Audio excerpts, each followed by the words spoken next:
Welcome to my world history notes, where I just read from the book I wrote to teach homeschoolers world history. A Bible believer looks at world history. You can find it on lulu.com, amazon.com, or at the Bible Baptist bookstore, or just follow me here. And I will draw conclusions from the point of view of a Bible believer. So if that offends you, if you're a Muslim, an atheist, a Hindu, a Roman Catholic, whatever, that's okay as long as you have an opinion and you've studied it. That's what I'm looking for, is that for people to get in there and dig into history and find the things that were just ignored, are not talked about in school. Um, so I'm going to begin. We're talking about Africa today. Now, let's move to Sub-Saharan Africa. That is the part of Africa below the Sahara Desert. By the early part of the first millennium after Christ, people of African origin could be found all over the world due to trade with China, India, and Europe. Some have been sold as slaves in Europe and Asia. By the beginning of the Islamic era, Africans have been a not uncommon sight in Europe and Asia as both merchants and merchandise. Remember the character Othello in Shakespeare's play, who's considered by most to represent an African operating as a general in the service of Venice against Turkey. Now, I wasn't taught this in high school. This is one reason why you could say public education is racist, because it ignores so much of the world and focuses on European, which, Europe is important, very important. It conquered the world, and a lot of ideas came from Europe, but it wasn't alone. So, it's just amazing to me when I learned this stuff starting in college. Now, three powerful states emerged in Africa during the time period we're discussing: Ghana, Mali, and Songhai. These empires were advanced cultures by any standard. The economic life of these African nations revolved around agriculture, manufacturing, and international trade, with rulers exercising their authority through powerful standing armies. The wealth of Ghana, Mali, and Songhai came from the trans Saharan trade, whose basis was gold. While goods and luxury items flowed south from the Islamic countries to the north, gold was sent the other way. Ghana was first mentioned by Arabs in 800 AD, and for 3 centuries, reaching the peak of its power in the 11th. The rulers of Ghana were the main suppliers of gold for North Africa and Europe, and it was said by al-Bakri, an Arab geographer, in 1067 that their king owned a nugget of gold so large he could tether his horse to it.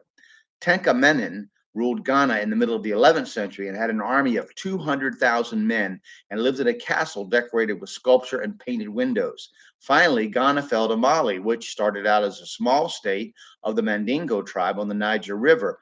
Two men made Mali famous in history: Sundiata Keita and Mansa Musa. Keita made the small state a great empire. Musa, who came to power in 1307, produced one of the greatest countries in the medieval world. The most famous event of his reign was his pilgrimage to Mecca, something Muslims are expected to attempt to do at least once in their lives if they are able.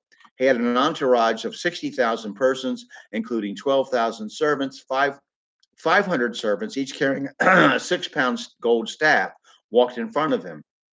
80 camels bore 24,000 pounds of gold, which the Black King distributed as alms for the poor and gifts. It is said that his generous contributions of gold wreaked havoc in Egypt's economic system for a while. He is also credited with building great buildings in Timbuktu. Mali declined in importance in the 15th century, and in its place the Songhai arose. Askia Mohammed was their greatest leader. He took power in 1493 and ruled for 19 years, ruling a realm or kingdom larger than all of Europe and including most of West Africa. Timbuktu, during Askia's reign, was a city of 100,000. The Sankore Mosque and the attached Sankore University were the center of intellectual life. Arab and African chroniclers, Christian and Muslim, like Leo Africanus, wrote extensively of the wonders of this city. People supposedly came from all over the Muslim world to study law and surgery at the University of Sankore. As Sadi, a Timbuktu scholar, said that his brother came from the city of Jenny to have cataract surgery on his eyes at Timbuktu. It was successful. And by the way, Asadi is supposed to have had a library of over 1,600 books. Leo Africanus, writing in the 1500s, said that there were numerous judges, doctors, and clerics. That's a religious leader, such as a priest in Catholic Christianity or imams in Islam. Clerics who received good salaries from the king. He went on to say that there was a big demand for books imported from North Africa. He makes a very curious statement for the world of Africa based on the Western prejudice concerning what was going on in that continent, at least south of the Sahara, at that or any other time. He says that more profit was made from the book trade than any other business. Greek and Latin manuscripts were so prevalent in Timbuktu that hundreds of years later, a traveler named Heinrich Barth reported meeting an old man in that area and having a conversation with him about Plato, which he had a manuscript of that had been translated into Arabic from Greek. Timbuktu, like all great cities, was also a place of vice and pleasure. Musical orchestras consisting of male and female singers were present. Men and women were fond of jewels, and dramatic displays of dancing, fencing, and gymnastics were common. Chess was so popular that it said that a Songhai general admitted to losing a battle because he was so engrossed in a game of chess that he ignored the reports of his scouts. Askia was disturbed by the licentious and often drunken lifestyle of the city, but was unable to curb its excesses. Social dissolution and growing fat and soft on good living were part of the reason for the decline of the West African states in the 17th century. I suspect, though, and this is just my own conjecture, that the transfer of the source of gold for Europe from Africa to the Americas provides an economic reason for the fall of Africa. The slave trade and European colonization finished the process. On the eastern side of Africa, the city of Aksum struggled for control of its Arab provinces, particularly Yemen on the Arabian Peninsula, against the native Arabians. This struggle consumed the years 400 to 525. King Ella Abeha appointed Abraha viceroy of Himyar in southwest Yemen about 545. He was successful in retaking most of Yemen for Aksum, but was in conflict with the Persian Empire from the north. Along the Nile River, the kingdoms of the Sudan, Nobadia, Makwara, and Alwa all adopted Christianity as their state religion between 543 and 575. Abraha finally tried to extend Aksumite dominion over Mecca itself, but his attack was repulsed in 570. Despite military aid from the Byzantine, that's Eastern Roman Empire, Aksum was unable to hold on to its Arabian provinces by 585 due to Persian intervention. Small kingdoms developed along the Red Sea coast from Ethiopia to Egypt. Among them were Kata, Jaran, Baza, Baklan, and Nakis. Further south, the Bantu tribes' kingdom of Zanj occupied much of what is now Kenya and southern Somalia. What was left of Aksum after the Great Plague of the 6th century waned between 800 and 1,000. By then, Arab Muslims had conquered territory down the coast and set up small settlements. In southwestern Ethiopia, the Black Jewish Damat kingdom under Queen Asato, Judith, devastated Aksum up to the city gates in 976. Early in the 11th century, reading Harper Encyclopedia of Military History, the Zagway dynasty of central Ethiopia took over what was left of Aksum.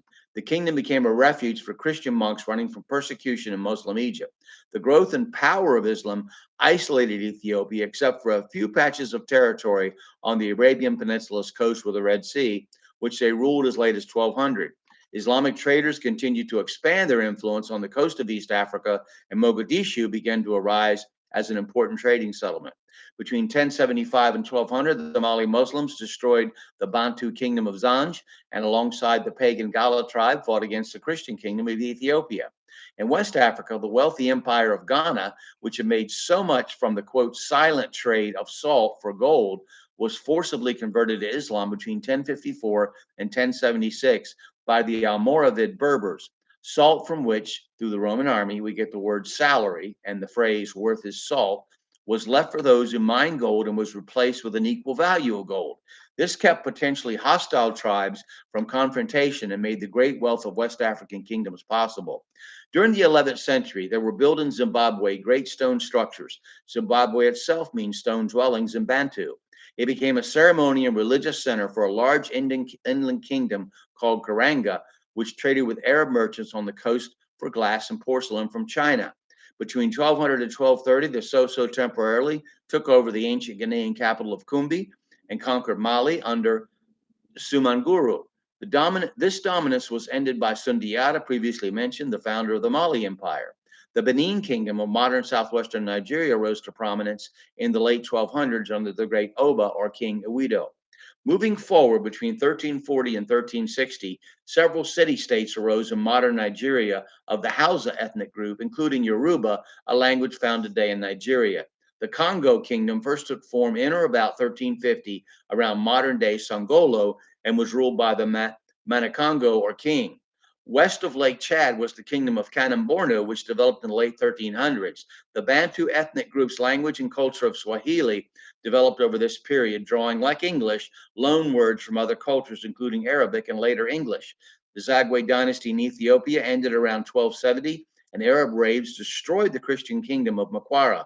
The Mamelukes of Egypt also contributed to its fall.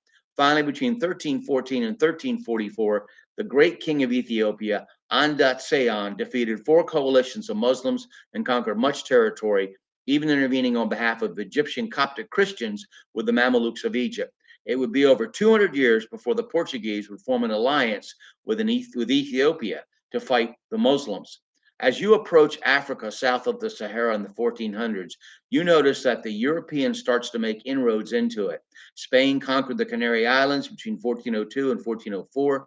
The Portuguese explored the coast of Africa extensively between 1434 and 1498, and they and the Spanish fought over the possession of the Canaries. I knew nothing of Africa before the Europeans from my classes in high school. It wasn't until I went to college and by chance took an African history class that my eyes were opened to the rich history of that continent. And I also credit Lerone Bennett Jr.'s controversial book, Before the Mayflower, to get me started studying and looking for different things. The wicked slave trade will be saved for later. Next, we're going to discuss the Aztecs and the Americas to begin with, and we'll go on from there. I hope you got something out of this and that you're willing to dig in yourself and study world history. Thank you for listening and watching.